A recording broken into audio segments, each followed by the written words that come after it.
পোখরা বেড়াতে গিয়ে সন্ধেবেলায় 6:30 থেকে 7টায় ফাওয়া লেকে তালবরাহি মন্দিরের আরতি একদম মিস করা যাবে না।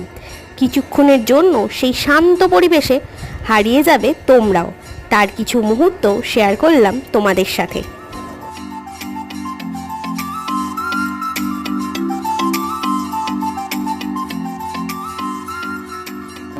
নেপালের পর্বগুলি এখনও দেখা না হয়ে থাকলে চটপট দেখে নাও, আর ভালো লাগলে সাবস্ক্রাইব করতে ভুলো না কিন্তু।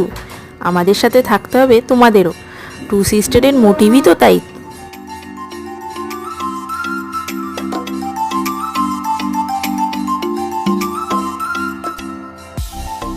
বাঁচতে হবে ফাটাফাটি, জানতে হবে খুঁটিনাটি, দেখবে এবার জমজমাটি কেমন করে হয়।